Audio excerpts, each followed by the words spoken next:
Hi friends, அஸ்ஸலாமு அலைக்கும். இந்த மாங்காய் ஜாம் ஒரு தடவை செஞ்சிட்டிங்கன்னா அடிக்கடி செஞ்சு சாப்பிடுவீங்க. ஃபர்ஸ்ட் இந்த மாங்காவோட தோல் எல்லாமே செதுக்கிட்டு குட்டி குட்டியாக கட் பண்ணி வச்சுக்கலாம். குட்டியாக கட் பண்ணால் தான் சீக்கிரமாக வேகும். அதனால் இந்த மாதிரி கட் பண்ணி எடுத்துக்கோங்க. ஒரு பேனில் கொஞ்சமாக எண்ணெய் சேர்த்துட்டு கட் பண்ண மாங்காவை சேர்த்துக்கோங்க. மாங்காய் கொஞ்சம் செங்காயாக இருக்கிற மாதிரி பார்த்துக்கோங்க. கொஞ்சமாக வதங்கினதுக்கப்புறமா முழுகிற அளவுக்கு தண்ணி சேர்த்து மூடி போட்டு வேக வச்சுருங்க. இது ஓரளவுக்கு வெந்ததும் தேவையான அளவு உப்பும் ஒரு 1/2 கப் அளவுக்கு நாட்டு சர்க்கரையும் சேர்த்துருக்கேன். நாட்டு சர்க்கரை இல்லைனா பரவாயில்ல, நார்மல் சுகர் கூட சேர்த்துக்கோங்க.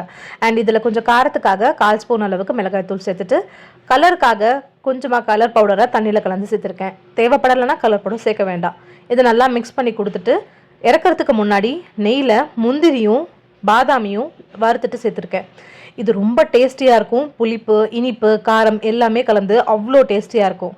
மறக்காமல் இந்த ரெசிபியை ட்ரை பண்ணி பார்த்துட்டு எப்படி இருந்ததுன்னு சொல்லுங்கள். இந்த வீடியோ பிடிச்சிருந்தா லைக் பண்ணுங்கள், மறக்காமல் சப்ஸ்கிரைப் பண்ணுங்கள். Bye friends.